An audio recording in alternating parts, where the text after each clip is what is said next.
Seperti Budi Ari, Menteri Kominfo itu kan basisnya dari relawan, bukan dari partai. Nah relawan itu, relawan Jokowi, mewah-mewah itu. Kontraknya di Menteng, di Kebayoran Baru, segala macam. Dari mana? Jadi Anda bisa bayangkan untuk mempertahankan usaha Anda supaya tidak diganggu, Anda harus nyogok dalam tanda petik ya, nyogok beberapa partai, 3 sampai 4 partai. Dan itu kan mahal sekali gitu. Utang ini sebagian besar dilakukan oleh Pak Jokowi 30 tahun, 20 tahun, 10 tahun paling. Ya makanya ada yang mencapai puncaknya itu tahun depan itu. Mendekati sekitar 800 triliun itu. Itu semua bebannya itu pada anak muda. Jadi anak muda sekarang akan menanggung beban. Pemerintah wajib menghadirkan penduduk 5 juta di sana. Gitu. Nah, itu. Jadi oleh karena itu, sebelum memutuskan serahkan ke pembantu-pembantu mereka yang pembantu presiden yang hebat-hebat itu.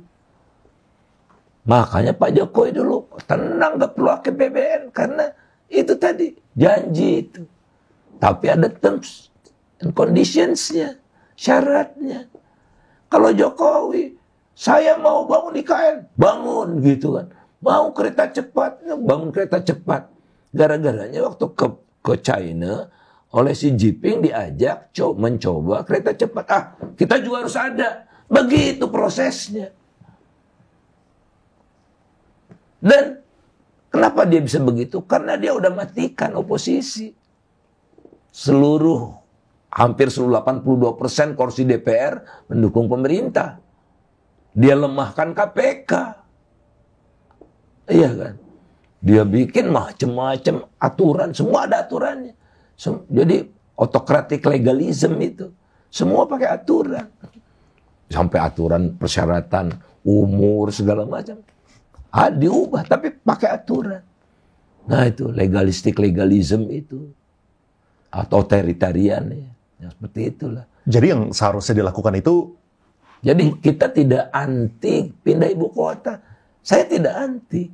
Saya 15 tahun yang lalu menulis tentang pentingnya pindah ibu kota. Karena Jakarta memang didesain bukan untuk ibu kota oleh VOC. Kota dagang ini Jakarta ini. Bandar Jakarta makanya disebutnya kan. Ada pelabuhan Sunda Kelapa. Kota dagang. Bukan buat ibu kota. Iya. Nah, mengenai yang tadi. Kita akhirnya pemerintah akhirnya tidak punya oposisi gitu kan. Itu kan juga sebuah hal yang menarik. Soalnya kan dulunya kan Pak Prabowo dan Pak Jokowi dan itu kan berseberangan kan, dan akhirnya dirangkul. Saya sempat nonton salah satu videonya Pak Faisal. Pak Faisal sempat bilang ini ada biayanya. Biaya politiknya untuk merangkul itu semua kan. Nah itu boleh jelasin nggak sih? Maksudnya apa gitu? Mesin politik ini makin mahal. Ya Anda bisa bayangkan partai itu wajib ada di sekian provinsi, sekian ibu kota, kabupaten kota dan sebagainya. Anda hitung aja kebutuhannya. Kalau punya kantor, ada pegawainya berapa dan macam-macam. Itu baru kantor saja. Belum lagi operasi politiknya kan. Segala macam.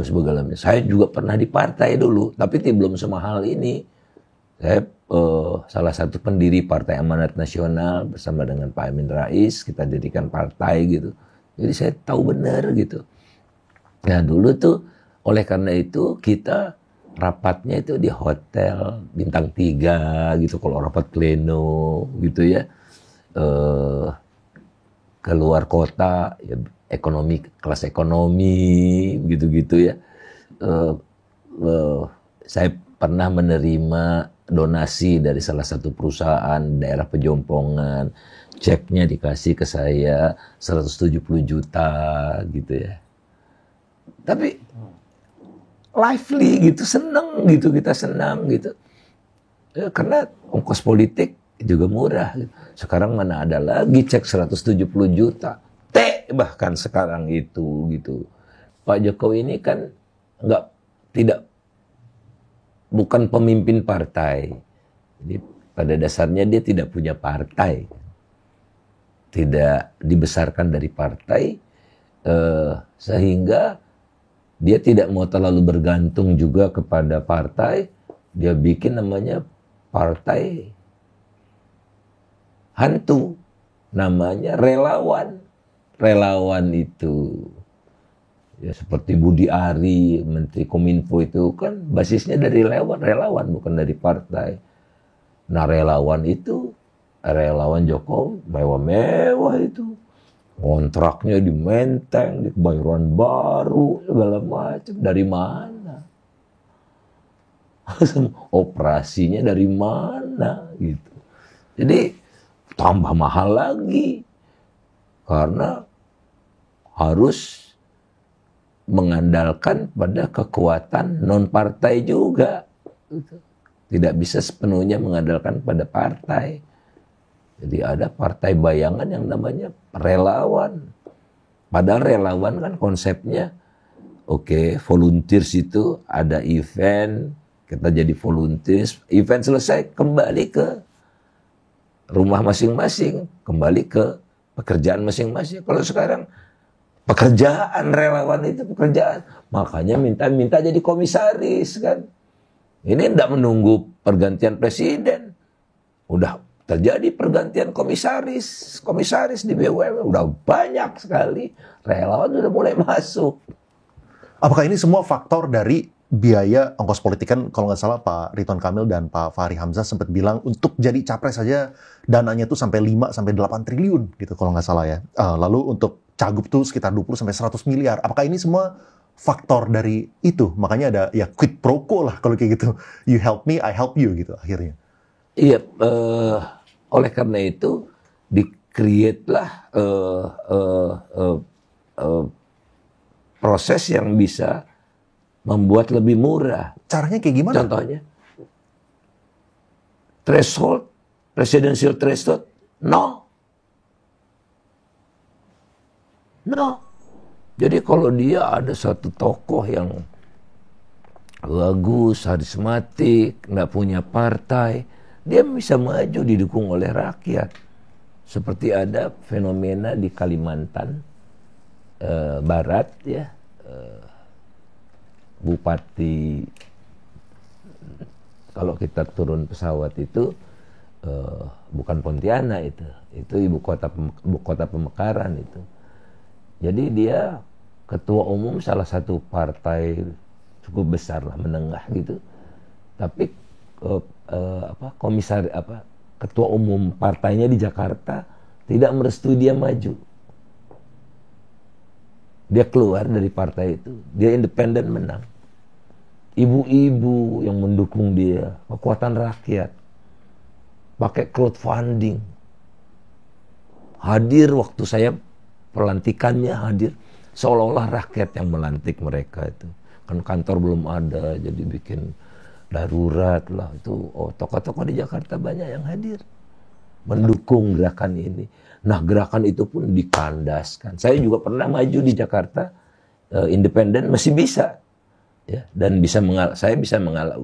saya kalah dengan Jokowi waktu itu, tapi saya bisa mengalahkan calon Golkar gitu dengan antara lain crowdfunding ini.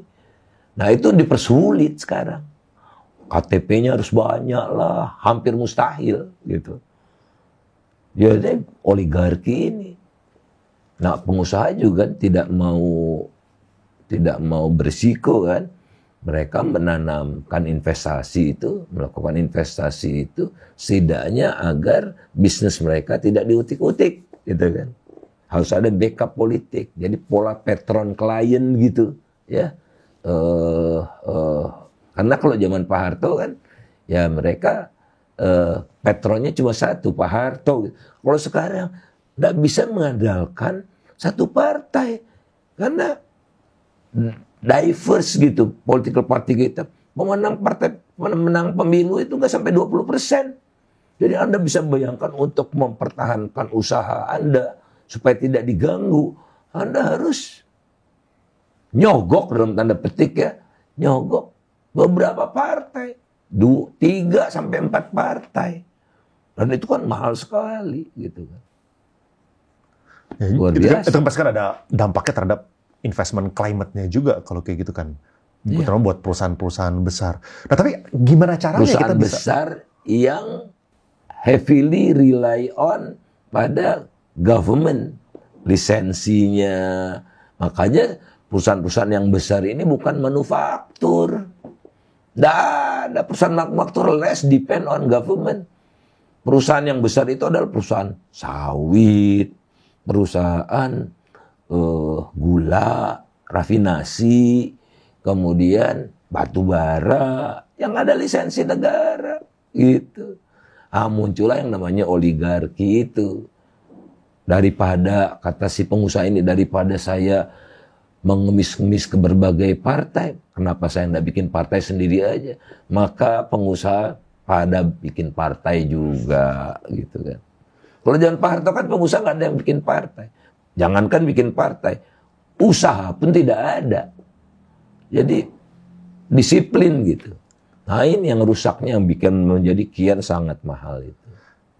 Ya, tapi gimana caranya untuk menurunkan biaya politik kalau Ya kayak itu gitu? tadi. Tapi kan kalau misalnya independen tadi, berarti intinya independen nggak boleh ditindas lah, harus. Threshold. Iya. Zero. Atau artinya ada banyak partai juga kan bisa mencalonkan orang-orang yang lebih banyak. Ya seperti misalnya di Sulawesi Tengah itu ada 3 calon. Salah satu calonnya itu membeli hampir semua partai yang ada di situ. Jadi calon tunggal lah. Secara tidak langsung nanti ada calon boneka lah supaya tidak satu begitu. Dibeli partai semua. Ya di Jakarta juga dulu begitu. Beli. Makanya siapa yang mau jadi gubernur di Jakarta, kalau tidak ada dukungan partai kan tidak bisa. Nah permudah independen, bukan dipersulit. Karena independen adalah safety nets demokrasi. Tatkala partai politik bergajulan semua, ada independen, ada safety netnya. Tapi kan yang membuat keputusan dan mengeluarkan keputusan kan mereka mau menjaga. Nah itu dia. Makanya harus ada kontrak politik baru kan, harus ada New Deal. Ya dulu juga kan partai cuma 3, gara-gara reformasi ada partai banyak kan. Ya harus ada perubahan besar dulu. Ya. Nah kita ngomongin sekarang topiknya mengenai korupsi deh Pak. Kan menurut Transparency International kita sempat membaik sebenarnya. Dari 32 10 tahun lalu itu kita sempat membaik ke angka 40. Tapi habis itu kita balik lagi ke 34 gitu kan. Ya kembali 10 tahun. Hampir satu window lah 8 tahun. Benar. Nah yang menarik gini kan, setiap kampanye salah satu winning campaign-nya yang orang itu selalu omongin itu mau capres manapun selalu anti korupsi lah. Anti korupsi, mau memperbaiki ya kan supaya termasuk ke yang lain, ke hukum juga supaya jangan cuman tumpul ke atas tapi tanya ke bawah tapi merata ke semua orang gitu kan. Nah, kenapa sih Pak berbagai presiden udah bolak-balik gonta-ganti tapi tingkat korupsi kita tuh masih salah satu yang terburuk kalau misalnya kita lihat dari Transparency International? Kalau dari PRC kita terburuk di Asia Pasifik, nomor 16. Ya 16 kita, dari 16 negara di Asia Pasifik kita nomor 16 2 tahun terakhir begitu. Ya kembali, korupsi itu sumber masalahnya apa sih? Tidak transparan dan tidak accountable. Kemudian tidak ada yang namanya checks and balances. Ya, tidak ada. Ya siapa yang ngoreksi? Korupsi berjamaah. Ya, DPR juga begitu. Korupsi berjamaah itu. Jadi tidak ada ya. Kita bagian tidak ada satupun partai yang terbebas dari itu gitu. Saya tidak bisa cerita terlalu detail gitu ya. Tapi luar biasa. Jadi kalau misalnya di pengadilan juga hakimnya korup, jaksanya korup, pengacaranya korup, mengadili orang yang korupsi. Sama bisa bayangkan tuh kan. Ya pengacaranya lah yang ngatur-ngatur, ya banyak sekali lah. Kesaksian Bung David Lim itu ya kan merasakan sekali kan. Ini udah rusak bener negeri ini. Karena itu dia tadi. Komitmen Jokowi mau berantas korupsinya, pudar dia yang memperlemah KPK gitu. Karena ya pas ditangkap semua. Dan Luhut Panjaitan sendiri bilang kan, ini kampungan ini kalau nangkep aja. Seperti itu. Nah orang seperti itulah yang ada di kubangan itu. Konflik of interest, tidak ada malu lagi. Dia penguasa tapi pengusaha juga pada saat sama. Dia minta subsidi untuk dirinya sendiri. Tidak ada rasa malu. Konflik of interest itu. Nah zaman Pak Harto enggak ada itu. Ya, cuma Pak Harto sendiri gitu yang konflik of interest. Oleh karena itu harus ada kontrak baru lah ya. Ada konsensus baru. Tapi biasanya itu hanya terjadi tatkala krisis muncul gitu. Nah, apakah perbaikan ini harus melalui suatu krisis dulu? Most likely. Ya, kita harus siap saja menghadapinya. Karena kalau tidak ada satu goncangan gitu, tidak akan terjadi perubahan kan. Bumi juga seperti itu kan. Kalau ada goncangan dalam bentuk gempa segala macam, terjadilah keseimbangan baru gitu. Karena kita tidak mungkin bisa berharap semata-mata matahari terbit kembali besok pagi menerangi bumi kembali tanpa melalui kelamnya malam terlebih dahulu. Harus siap kita menghadapi kondisi terburuk. Mudah-mudahan ongkosnya tidak mahal. Tapi mengharapkan perubahan ini terjadi dengan cara yang smooth, ya hampir mustahil. Melanggar kodrat, melanggar natural law. Kecuali kita bisa mengangkat seorang leader yang mempunyai idealisme dan bisa menepati apa yang dia awalnya campaignkan kali gitu ya. Cuman itu yang kelihatannya sosok ini sangat sulit. So tadi kan independennya nggak bisa naik gitu. Nggak bisa, tidak ada proses koreksi kan. Iya. Nah pertanyaannya, kenapa gubernur boleh independen, bupati boleh independen walaupun sulit sama sekali, itu presiden tidak boleh. Kepala daerah pun ada ya, sampai desa-desa itu bisa. Tapi presiden tidak. Nah ini dia kalau kekuatan oligarki. Nah bisa nanti ya. Saya optimis sekali dan semakin optimis. Karena apa sih yang terjadi sekarang ini? Karena kita belum menggunting jalur logistik mereka. Kalau kita gunting jalur logistik mereka, lemas mereka, terkapar mereka. Mudah-mudahan saya dan teman-teman bisa memotong jalur logistik mereka. Data udah lengkap. Apa ini maksudnya nih? Ya, jadi saya tahu uang-uang haram ini, orang-uang korup ini larinya kemana saja. Ya. Tahu tinggal klik aja nama, mau siapa aja, ada sebut siapa. Kan, uangnya kemana saja, pencuciannya kemana, segala macam itu dengan mudah. Ini kan era digital, semua tercatat dan ada otoritas. Kalau otoritas kita memble, ada namanya FATF di dunia ini. Financial Task Force, Financial Action Task Force. Iya. Itu nanti urusan hak pengadilan belakangan. Kalau terbukti ini uang haram, cuci uang underground money gitu-gitu ya, uang dari kejahatan, terorisme, perjudian, prostitusi, narkoba. Itu ada otoritasnya. Dan kita sudah taken. Pak Jokowi sudah taken. Oh berarti ini sebuah inisiatif yang bagus dong oleh Pak Jokowi. Bahwa dia tuh mau menyelesaikan masalah ini dan membongkar dan semua ini. Ya, yang pertama yang akan dia alami adalah keluarganya sendiri yang akan kena. Tapi kalau gitu... Mungkin dia tidak sadar. Tapi melawan arah dong. Maksudnya kalau misalnya beliau tanda tangan itu dan keluarga sendiri yang kena, ya mendingan jangan tanda tangan kalau kayak gitu kan. Jangan ada sadar. Tidak sadar. Oke, menarik. Dia tidak sadar konsekuensi akan tahanan itu berlaku juga untuk dia dan keluarganya. Tapi Datanya sudah ada semua. sudah ditandatangani dan sudah. Sudah. Tapi belum, kan harus ada timnya kan. Belum ada tim. Iya. Mungkin tidak akan dibentuk. Nah itu dia, dalam sama waktu aja dekat. kalau kayak gitu kan. Ya tapi tidak masalah. Tidak masalah. Kan akses kita punya Oke. ke FATF. Iya. Nah ini, Nanti hukumannya mungkin ada anaknya yang ditahan di Guantanamo, gitu. Tahanannya di Guantanamo. Karena kalau di sini kan nggak ditahan, bisa keluar-keluar. Guantanamo. Percayalah, sudah terjadi. Jadi beberapa kelompok ya sudah dibekukan hartanya.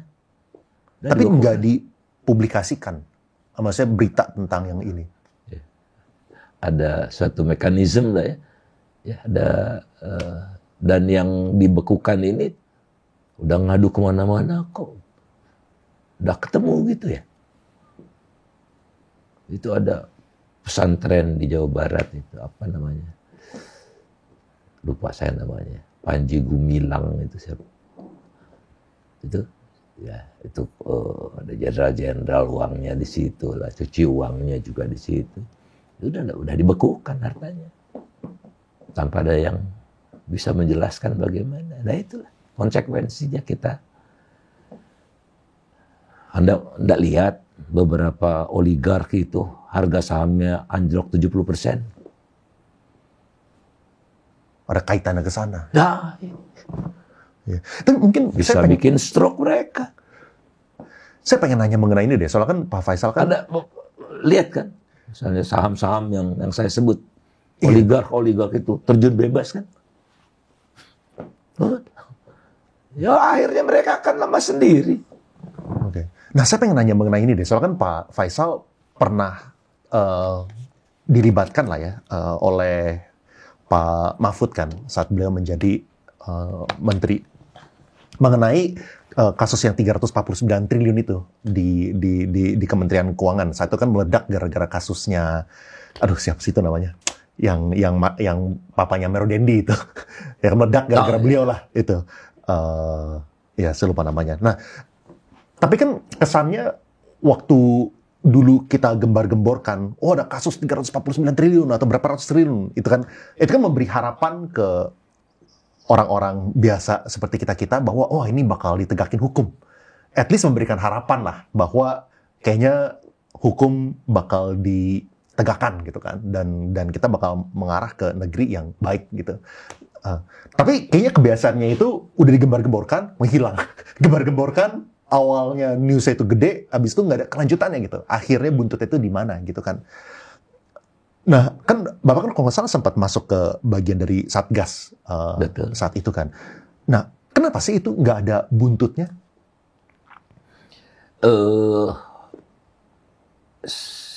Lebih dari separuh itu dari satu kasus. SB itu. Siman Bahar ya. Itu emas. 189 triliun kalau saya tidak salah. Jadi kalau diselesaikan itu satu aja, 50% udah 50% lebih selesai. gitu kan. Tapi sampai terakhir kami bertugas, itu ngambang. Dan Siman Bahar tidak pernah berhasil diperiksa. Baik oleh PPATK, oleh pajak, oleh bea cukai, atau oleh Kejaksaan Agung, oleh polisi gitu. Ya, ada yang menghalang-halanginya, petinggi di salah instansi penegak hukum, gitu. Jangan periksa dia sedang sakit gitu. Jadi ya otoritas kita kan terbatas ya. Oh cuman Satgas saja kok gitu. Dan kasus SB ini ya sampai sekarang juga ya karena melibatkan petinggi-petinggi yang sekarang ini ada di penegak hukum, baik di kejaksaan maupun kepolisian. ya mengalir sampai jauh dananya itu. Si Siman Bahar ini, Siman Bahar itu bukan nama ya, singkatan, si manusia banyak harta. Jadi ini mengerikan sekali, itu terkait dengan emas ilegal. Jadi dari kasus ini perspektifnya luas sekali di kegiatan-kegiatan emas ilegal yang lain gitu ya, yang menyebabkan kerusakan lingkungan macam-macam itu terkuak ya karena kita membiarkan atau memberikan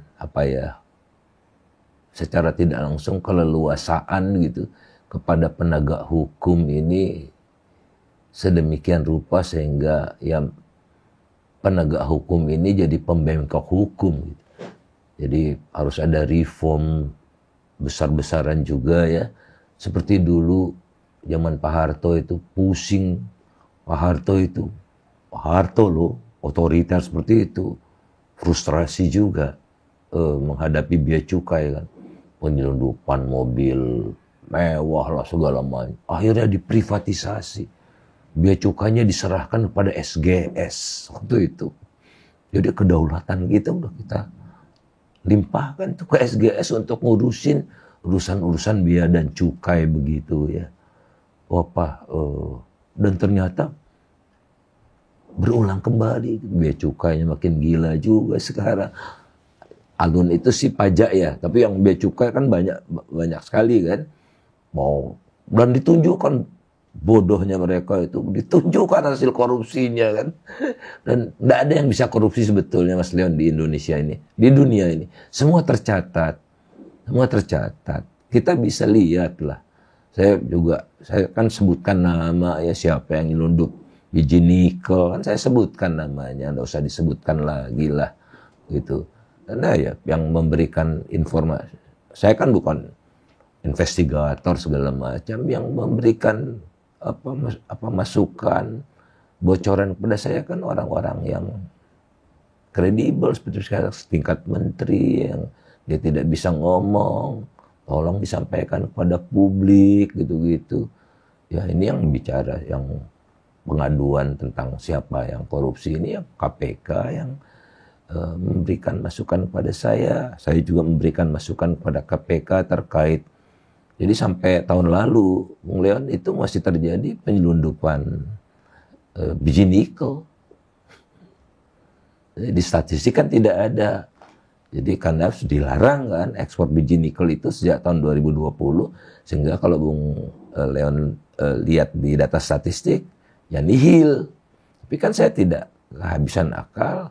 Saya menggunakan data bea cukainya China. Nah, di bea cukainya China mencatat tahun lalu itu China masih membeli biji nikel dari Indonesia 300.000 ton. Nah, kenapa KPK tidak menindaklanjuti? Ya takutlah, karena ada petinggi-petinggi, ada menteri, ada mantu presiden, begitu-begitu. Ya udahlah, nanti dulu deh. Gitu.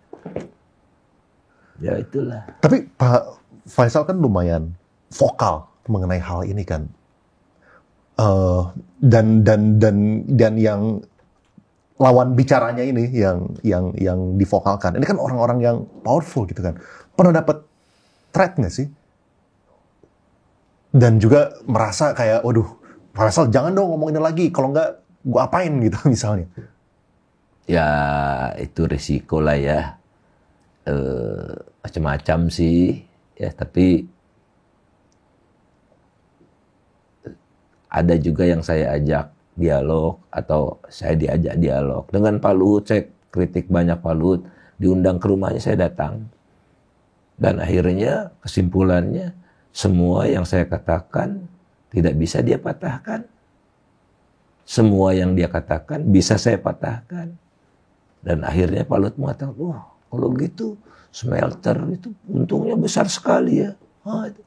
Saya usulkan gimana ada namanya windfall profit tax. Perusahaan-perusahaan batubara kan segelintir aja kan. Ya, mereka dapat windfall luar biasa. Pendapatan ekspor mereka tahun 2022 itu ekspor, pendapatan dari ekspor batu bara dan lignit ya, batu bara juga kan, 1.000 triliun. 100% mereka nikmati windfall-nya. Di Amerika, di Australia, di seluruh negara Uni Eropa, itu dikenakan windfall profit tax. Kan bumi, air, dan kekayaan yang telah mengundi dikuasai negara bagi sebesar-besar kemakmuran rakyat. Tidak diambil semua, tidak. Profit yang normal itu dapat penuh dia. Ini ada yang windfall ini gara-gara perang Ukraina, bukan karena kehebatan dia. Saya sampaikan, Pak, kenakan windfall tax, Pak. Oh ya, nanti saya bicarakan dengan Menteri Keuangan, kata Pak Luhut. Tapi saya lupa, Pak Luhut juga punya tambang batu bara ya. Jadi yang tidak dilaksanakan. Ya, janji-janjinya dia bilang akan dipajaki itu hasil smelter, dibatalkan semua. Tapi tugas saya kan selesai sudah. Ya, soal saya dianggap menghina presiden segala macam, saya bisa bilang tidak ada intensi saya menghina presiden, tapi berhak saya mengatakan presiden jangan membuat pernyataan yang menyesatkan masyarakat berulang-ulang untuk hal yang sama. Ya, wajar saya dianggap penghinaan pada presiden. Mau enggak saya bisa pertahankan. Tidak ada niat. Saya juga dulu pendukung Pak Jokowi, tapi yang pendukung itu artinya ya kalau dia salah kita ingatkan juga itu. Teman yang baik adalah mengingatkan kita tatkala kita berbuat salah. Bukan yang memuji-muji kita, itu musuh. Nah, Pak Jokowi memelihara musuh semakin banyak itu. Dan teman-teman dia jauhi. Ya saya tidak minta didekati, tidak sama sekali. Kalau gitu dari segi perbaikannya apa ya? Mungkin dari segi harapan untuk presiden selanjutnya, menurut Pak Faisal kayak gimana? Apakah Pak Prabowo itu terbuka dengan masukan atau kelihatannya akan melanjutkan dengan apa yang sudah berjalan kemarin-kemarin atau seperti apa? Udah kelihatan atau belum kelihatan kalau misal sekarang? Belum jadi presiden saja, Pak Prabowo sudah melihat ada beberapa kebijakan yang dia tidak mendukung atau tidak setuju. Misalnya kenaikan uang kuliah, kemudian tapera, gitu. IKN juga lebih kritis begitu ya. Karena kan Pak Prabowo orang yang terbuka sebetulnya kan, pendidikannya juga internasional, dan tentu saja dia ingin memiliki legacy yang baik juga, karena masa lalunya juga akan kelam ya dalam sejarah kita, karena tidak ada di buku sejarah saja gitu. Nah, kalau Pak Prabowo mau membayar semua masa kelamnya itu dengan menegakkan sesuatu yang baik, inilah kesempatan. Tujukan gitu, bayar utang masa lalu Anda, karena masa lalu Anda juga question mark gitu ya, terbukti semua gitu, udah terbukti semua, udah dipecat dari tentara. Kalau betul-betul patriot seperti yang dia katakan, putus hubungan dengan yang salah itu. Jangan dilanjutkan, saya akan melanjutkan seluruh kebijakan Pak Jokowi. Wah, mempercepat kita ke jurang itu. Pak Jokowi, Pak Prabowo harus menghindari kita masuk jurang. Justru dengan memutus itu hubungan atau program-program yang melampaui akal sehat begitu ya, diluruskan yang bengkok-bengkok ini ya, dan dia menjaga, dia ibaratnya dia mengendarai, dia harus mampu memilih pembantu dia yang bisa berfungsi sebagai rem ya. Jangan Menteri Keuangannya yang ugal-ugalan gitu, malah tuh cetak uang apa segala macam. Menteri Keuangan kan fungsinya rem, karena menteri lainnya pada umumnya nggak menggaskan semua gas. Nah, remnya harus pakem. Jangan sampai Menteri Keuangannya keponakannya misalnya, gitu kan? Oke, dia kompromilah, ada keluarga dia yang masuk, tapi untuk posisi-posisi ini jangan. Dia kasih signal itu, wah rakyat akan lihat, wah ini beda ini. Signal itu yang terpenting. Dan yang pertama harus dilakukan itu, kasih signal yang benar. Oh ini mah kelanjutan dari Jokowi nih. Oligarki baru lagi, dia akan memelihara oligarki atau memproduksi oligark baru lagi. Kalau naganya seperti ini. Saya kok optimis tidak melakukan itu Pak Jokowi, Pak Prabowo. Ya kita lihat kalau melanjutkan Pak Jokowi, terpaksa kita harus bicara lebih keras lagi dan melakukan cara-cara yang lebih lebih mumpuni untuk mengepung agar manusia-manusia seperti ini tidak semakin leluasa merusak. Kenapa sih Pak Faisal segitu passionate-nya tentang apa yang dibicarakan gitu? Kan saya Pak Faisal tuh sampai ke podcast mana-mana menyuarakan masukan lah ya. Kayak kenapa? Kan Pak Faisal juga don't get anything gitu. Karena saya sayang sama generasi Gen Z, generasi milenial. Kehidupan ini makin susah, dunia ini makin uncertain, ada climate change, ada AI, ada macam-macam yang kemudian di satu pihak, di lain pihak pemerintah itu ngutang terus, tax ratio rendah, ngutang terus, kemudian utangnya digunakan untuk proyek yang ugal-ugalan, yang membayar semua itu mereka. Utang ini sebagian besar dilakukan oleh Pak Jokowi 30 tahun, 20 tahun, 10 tahun paling, ya makanya ada yang mencapai puncaknya itu tahun depan itu mendekati sekitar 800 triliun itu. Itu semua bebannya itu pada anak muda. Jadi anak muda sekarang akan menanggung beban bayar utang, lingkungan yang makin rusak, dan ketiga sumber daya alam yang sudah dikuras habis oleh kami, generasi kami ini. Alangkah nestapanya kalian itu.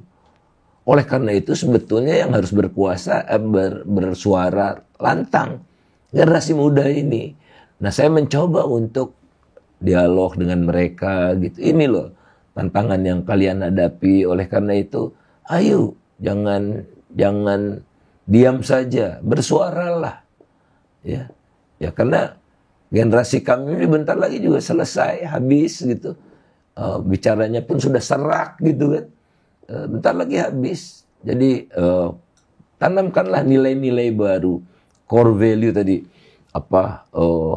professionalism, ya ingin fair competition, tidak KKN. Jadi misalnya nih ya anak muda sekarang sama orang tuanya bilang, oh udah hubungi aja si Anu gitu. Nggak mau papa, nggak mau pakai orang ordal istilah mereka begitu. Wah ini sudah luar biasa. Mereka bikin SIM, mereka tahankan berulang kali sampai setahun, ya, dengan tidak menyogok. Saya bertemu dengan anak seorang cucu seorang pengusaha garam di Surabaya.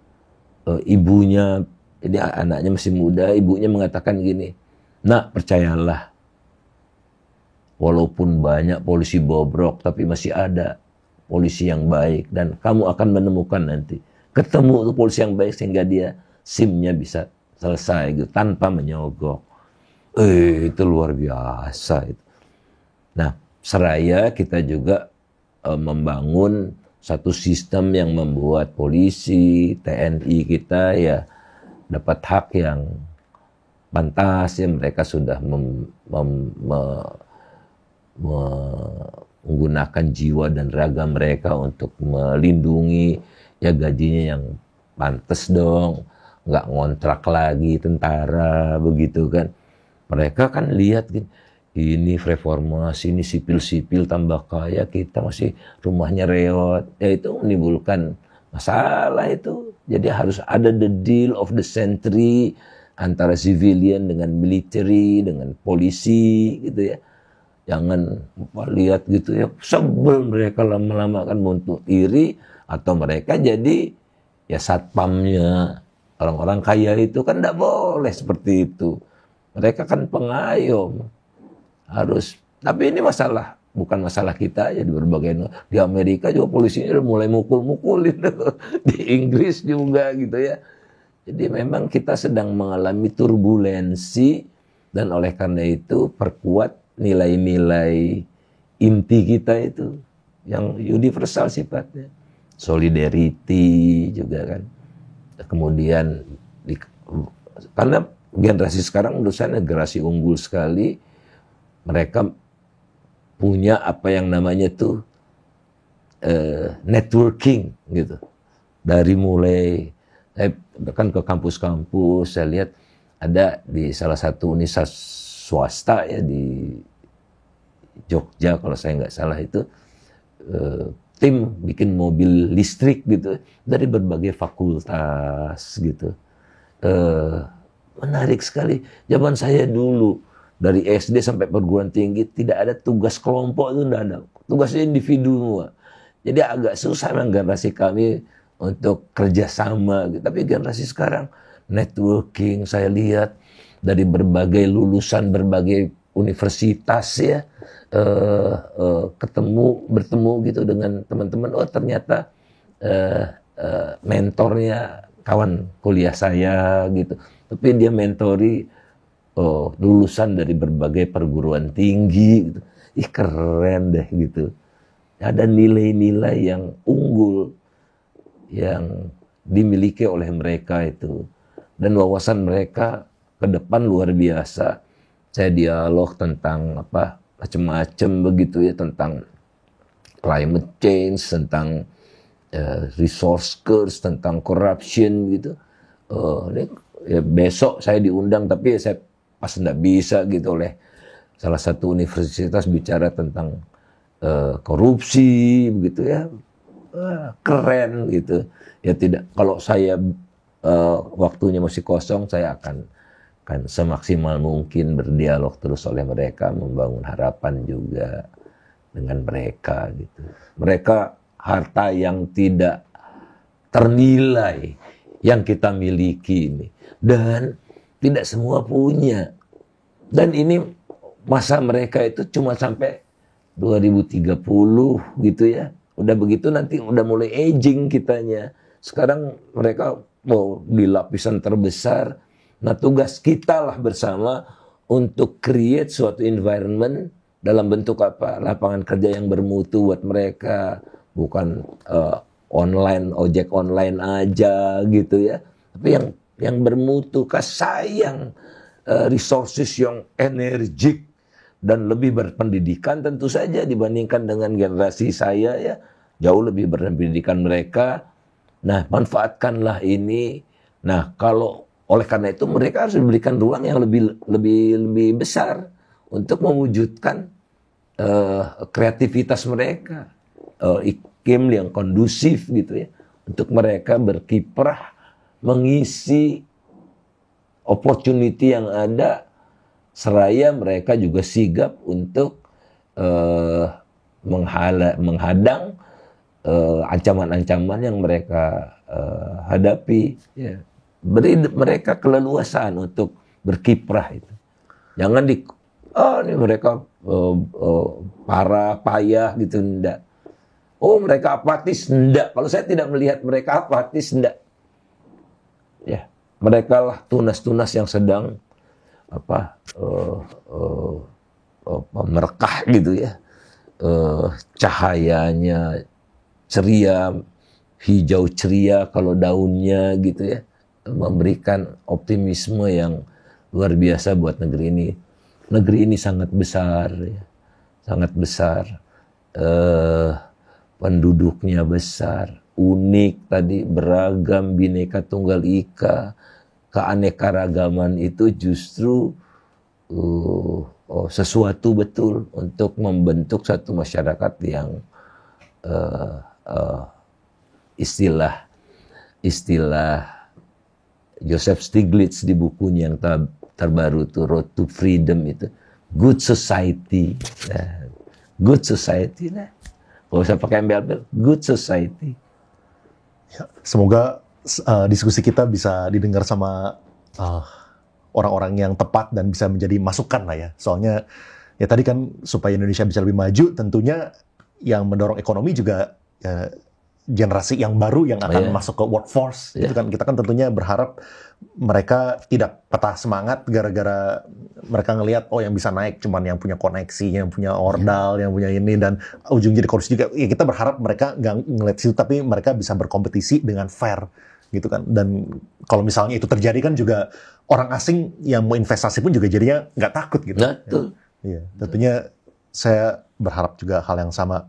Anyway, thank you banget nih Pak Faisal udah datang ke sini jauh-jauh. Senang jumpa. Thank you banget for your time. Sama-sama.